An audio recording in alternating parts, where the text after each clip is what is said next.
பெஸ்ட்டோ பிரமா கைலாசத்தில் இன்னும் அவனுக்கு அடங்கலை. சரியா? இப்போ இந்த கைலாசத்தில் எழுதினவன் இன்னும் கொஞ்சம் ஒருத்தன் ஆடிக்கிட்டே இருக்கான். பத்திரம் விற்கணும் போகணும் அப்படின்னு. அவர் நேற்று சாயந்தரமே பார்த்துட்டாரு, இது எந்த கணக்கு, எங்கேருந்து வரான் எங்கேருந்து போகிறான் அப்படின்னு. இப்போ இந்த பத்திரம் போட்டோம் பூரா விற்கணும்னு ஓடணும் ஆடணும் ஓடுதான். என்ன கணக்கு? அது கணக்கு அவன் புரிஞ்சுக்கிடுவான், கொன்றுவார் அப்படின்னு. புரியுதா? எப்படியா விற்றுட்டு நம்ம தப்பிச்சு போயிடலாமா? அப்போ அந்த புரோக்கர்களை கூப்பிடுதான். புரியுதா? அது நேற்றே பேயை ஏற்றி விட்டார் ஒருக்கு. இப்போ தான் கணக்கு போடுறாரு. அவன் வீட்டில் பேய் மாதிரி இப்போ புரோக்கருக்கு பூரா அவன் வீட்டில் பேய் ஏறி அடிக்கும். இப்போ பயங்கரமாக அடிக்கும். ஏற்கனவே லேண்டு எல்லாமே நுப்பாயிட்டார். எலுமிச்சம்பழம் கனியை பூமியில் எரிஞ்சு நுப்பாயிட்டார். ஆனால் இப்போ புரோக்கர் லேண்டு போடுறவன் இடம் வாங்குறவனே ஆட்டணும்.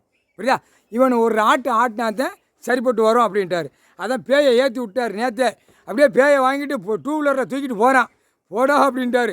பருவாயிட்டேன் செத்தவனை தான் தூக்கி ஏற்றணும். அவன் தான் நெரிப்பான், கொலை வெறியில் நெரிப்பான். புரியுதாடா? இல்லை நாங்கள் கொட்டு மேலே அடித்து உனக்கு போடுதான், நீ கேட்டுக்கிட்டே ஓட்டிக்கிட்டே ஆள. புரியுதாடா? என்ன கணக்கில் போடுதாரு? கைலாசம்டா. கைலாசத்தில் நாத்தம் முடித்த பேக வரக்கூடாதா? புரியுதா? நாத்தம் முடித்த பேக 7 செம்மம் சேட்டை செஞ்ச நாத்தம் முடித்த பேக இல்லை. இப்போ இந்த பத்திரம் போட்ட உள்ளே விளையாடுறவனை இப்போ கை வைப்பார், சொல்ல முடியாது. கை வைக்காமல் விட மாட்டார், கோவத்தில் நிற்காரு. முசாமல் பொத்தி போங்கடா, விரிக்காதீடா. இவனுங்களை அடித்தாத்த எல்லா கவர்மெண்ட்டு வேலைக்கிறவன் இந்த வழக்கறிஞர்களை பூரா அப்படியே அந்த இதிலே சரௌண்டிங்கில் கை வைப்பார். கை வச்சு தான் அவர் விட மாட்டார்.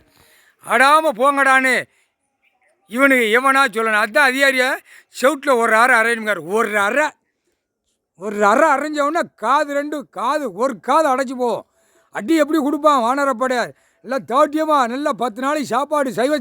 அசைவ சாப்பாடுலாம் கிடையாது, சைவ சாப்பாடு. நல்லா சாப்பிட்றா, நல்லா சாப்பிட்டு முறுக்கா ஏற்றுங்கடா.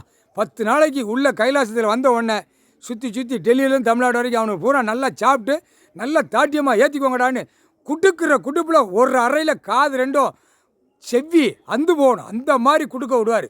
புரியுதா? அடி வாங்கலையில கைட்டு அடிக்கிற தண்டனை ஒரு தண்டனை கையில் எடுத்துக்காரு. இப்போ கைட்டு அடிக்கணும். ஒரு அறை பெண்ணுக்கு பெண்ணு, ஆணுக்கு அடி கொடுக்குறது காது தான்.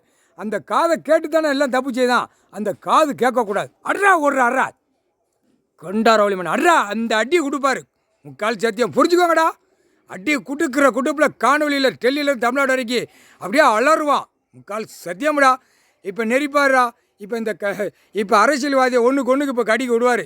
இப்போ கூடி வச்சுக்கிற வரண்டா. தமிழ்நாடு முழுவதும் எம்எல்ஏ கடிக்கவா, எம்பியை எல்லாம் இப்போ பாருப்ப எல்லா கட்சிக்காரன் கொடியை தூக்கி ஆட்டுதானா. இவனை பூரா இப்போ கடிக்க விட்டு பூமியில் ரத்த பூமியாக ஆக்கி விடுவார்.